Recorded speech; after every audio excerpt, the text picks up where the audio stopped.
Happy Wednesday, everybody. Welcome back to Weather on the Go, all your weather coverage. We're talking severe weather chances, followed by a major cool down across the eastern United States through this weekend, and the tropical weather update later on in today's video.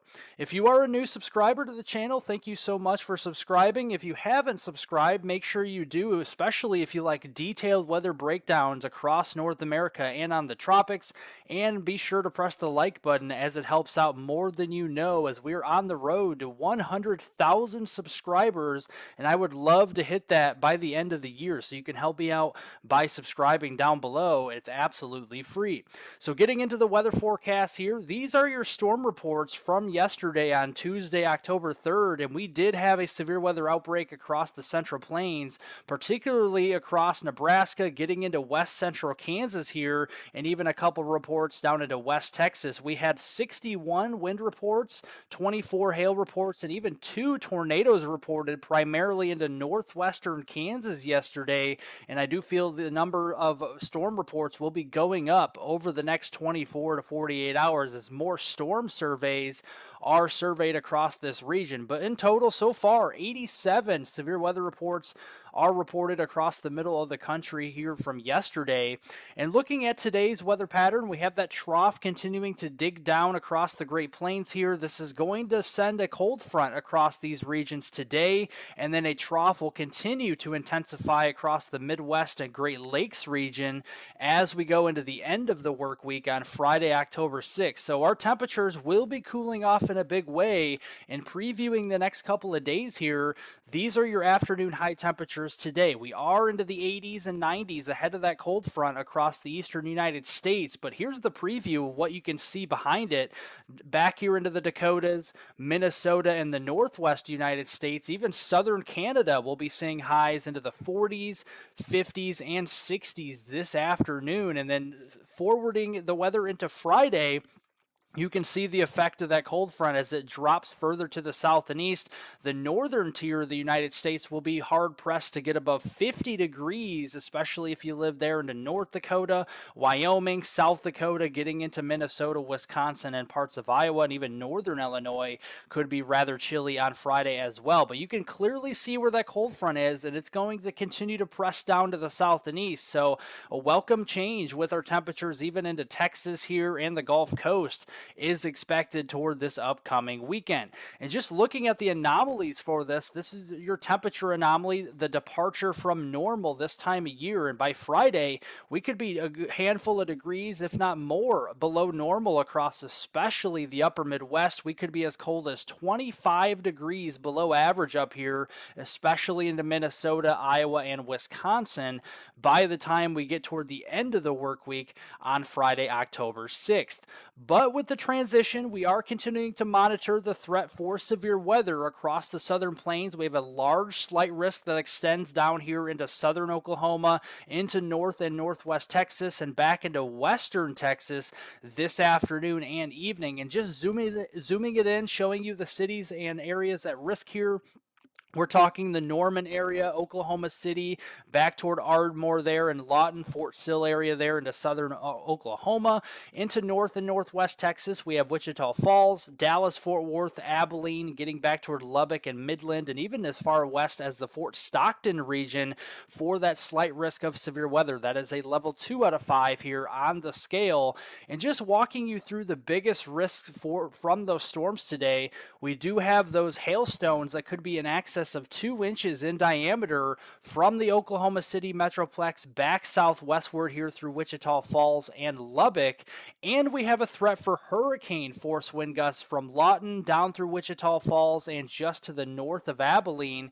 Those areas could be seeing 75-mile-per-hour wind gusts or greater within that area today with the storms and the lower threat, but it's still there, and noted that we have a tornado risk across that region as well, including Oklahoma City, Norman, Lawton, the Ardmore region, Dallas, Fort Worth, and then back down toward the Midland and Lubbock area, even Abilene in that for the tornado risk today as well.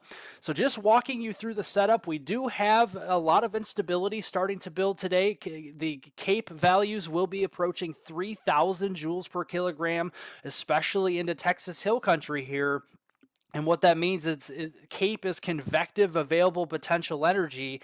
And we also do have a pretty potent 500 millibar mid-level jet stream as well that'll be digging down with that trough all the way south into the southern plains. And this is going to provide more of that lift along the cold front to sustain these stronger storms deep into the evening hours. So this morning, you're waking up, you're heading out the door for work or school. There will be showers and thunderstorms across the mid-south and the lower Mississippi Valley. Most of these will be sub-severe, but we could be seeing some gusty winds and some smaller hail and obviously some heavy downpours with these thunderstorms. But I'm not expecting too much out of these from Missouri, Arkansas, down into East Texas really that much this morning. It's the afternoon storms along that cold front. We have all that instability, all that wind shear, and a lot of that energy here out to the west. So we'll be watching areas to the west of Oklahoma City, back toward Lawton, and then down toward the Childress region, down toward Lubbock and Midland. Those will be areas with initiation with supercells. Those thunderstorms could start to rotate, could have a couple of tornadoes. And then as we grow upscale here, we'll start to see more of a line of storms. But look at what these storms will be doing here and the footprint these will be leaving today. We are going to have heat index values into the triple digit mark toward the Dallas, Fort Worth region, Wichita Falls, Abilene, even down towards San Antonio this afternoon. But with rain cooled air, with that big line of storms developing, look at that. We're back into the 60s here without a heat index across the panhandle of Texas and western Oklahoma this afternoon. So some extreme rain cooled air with this system. And look at this line of storms as it enters into the Dallas, Fort Worth area early to mid evening hours here. This is after dinner time, and we could be seeing a line of 60 to 70 plus mile per hour wind gusts primarily with this, but also that large hail and tornado risk will persist, especially if we have any kinks ahead of the main line or any storms ahead of the main line that develop. We have to watch for rotation. That'll be moving through North Texas as we go through tonight. Here's the total rainfall accumulation here now through early this weekend on Saturday, October 7th. Some decent rains expected from the Great Lakes back through the western Ohio Valley there. We could be seeing a couple areas from the Detroit region down toward Indianapolis and even St. Louis seeing an inch or two of rain. But the heaviest rains by far will be across the southern plains and mid-south. We're talking the Little Rock region, Ardmore, getting down toward Oklahoma City there, Texarkana, and even the Dallas-Fort Worth Metroplex down toward Waco there. We could be seeing widespread 1 to 3 inches of rain. And you see these tan shaded colors there, especially into southwestern Arkansas, southeastern Oklahoma, and far northeast Texas. That is in excess of 4 inches of rain. So there will be some flooding concerns out there. It is very dry in that region, so we do have a slight risk of flash flooding across the southern plains as we go through today and into your Thursday time frame. So again, turn around, don't drown, do not drive on a flooded roadway. It is not worth it. And then as we go through the long-term weather pattern here and toward next week from Monday, October 9th through Friday, October 13th, we're going to push that trough and some of the cooler than normal temperatures further to the east toward the east coast, and that we'll be replacing that with a ridge once again across the middle of the country with above normal temperatures.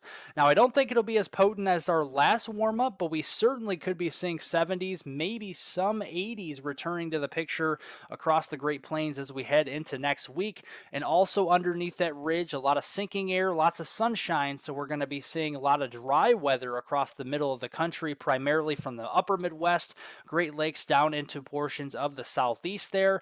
Maybe a little bit more above average precip towards portions of coastal Texas, the Rio Grande Valley down near the Gulf Coast and into Florida, and very wet conditions across the Pacific Northwest and West Coast as we head into next week. And just previewing some of those precipitation chances, here is your potential accumulation in terms of rainfall here. Going to be very wet up here into Ontario, Quebec, and down into New England, where we could see several inches of accumulation of rainfall. Very dry in the middle of the country, and then the Pacific Northwest from British British Columbia down through western Washington state, western Oregon, and northwestern California. We could be talking about a couple inches of rainfall, especially there for the Vancouver region, getting down into portions of Seattle, Portland, and even into northwestern California, like I mentioned. And it's, not too early to talk about snowfall. As you go up in elevation into the Rockies there, we are watching out for some snowfall chances. A few inches of snow may be falling there into portions of Wyoming, western Montana, down into Colorado, and even some snow up into British Columbia in those higher elevations through next week as well. Now turning to the tropical weather update, we're continuing to monitor what seems to be a never-ending tropical storm, and it's named Felipe. And seeing that here on the visible satellite imagery, very robust and organized tropical storm just to the east there of Puerto Rico. And it's going to be remaining more of a tropical storm through the foreseeable future as the system moves out and over the open waters once again and towards Bermuda here, and then actually tracks its way up towards Maine or even eastern Canada here towards Nova Scotia as a tropical storm as we get into that Saturday, Sunday time frame this upcoming weekend. So we're tracking that here today. You can see the center of low pressure just to the north and northeast of Puerto Rico. Maybe some of those outer rain bands trying to move in there as well, bringing us some gloomy weather and some rainy conditions for Puerto Rico today. Then that'll lift up and away from Puerto Rico toward Bermuda by the end of the week on Friday, October 6th. We could be seeing some stronger waves here, but again, just a tropical storm, so we're not talking about those extreme 20, 30-foot waves or anything like that, but some rough surf and rip currents could be possible for Bermuda by the end of the week, and then that will lift up further to the north toward either Maine or Nova Scotia there into eastern Canada by the end of the weekend. This is on Sunday, October 8th, and it's going to be ingested by that trough that's going to be kicking out across southeast Canada and into New England by the end of the weekend. It's going to get ingested by that trough and then lifting up as an upper level low and post-tropical cyclone into portions of Ontario and Quebec, Canada by the start of next work week on Monday, October 9th. And then we have to keep an eye here on the Eastern Pacific side. I know we haven't talked about this much, but we do have a 70% chance of development according to the National Hurricane Center right near the Mexico coast here and just off of the coast of Central America. We have to keep an eye on that here. We're lowering the pressure just to the south of the Mexico coast by the end of the week on Friday, October 6th. We're going to see rapid intensification into a strong tropical storm, possibly even a hurricane by the end of this upcoming weekend, right off the coast of Mexico there. And then that actually may start to lift up into Mexico as we start to see more of those October storms in the Eastern Pacific side start to recurve toward North America. And this could bring a heavy rainfall and wind setup for coastal Mexico as we go into early next week. And we have to keep an eye on some of these rainfall totals. Next week, some areas could be seeing several inches of accumulation, especially into south central Mexico. And then as it recurves its way up here into the portions of the Yucatan and even into the southern Gulf of Mexico, this may start to become more of a concern for our Gulf of Mexico communities from Texas all the way to Florida as possibly a tropical system to watch as we get into later next week and the following weekend. And we definitely will be keeping an eye on that right here because the Climate Prediction Center, the experts there are concerned about some favorability here as we get into that October 11th through the 17th time frame. There is a potential for tropical systems if they do get into the Yucatan and the western or southern Gulf of Mexico. They may start to spin up into more of those tropical storms, maybe even hurricanes long term as we go into the second half here of October, especially once we get to October 18th through the 24th time frame, as we have a greater than 40% chance in the southern Gulf of Mexico, the western Caribbean, and the Yucatan of tropical cyclone formation. And we'll keep you updated on that as we get closer.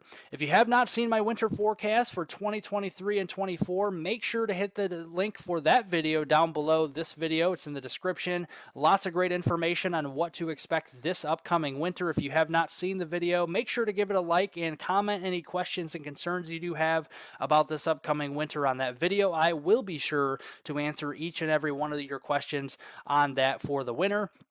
Otherwise, thank you so much for watching. Give this video a like as well. Give it a thumbs up. Share this video on social media, on Twitter, Instagram, Facebook. I do appreciate it. And also subscribe to the channel if you like detailed weather breakdowns across North America and on the tropics. You got all of that and much more here on Weather on the Go. Thank you guys so much for watching, and I hope everybody has a great rest of their Wednesday out there.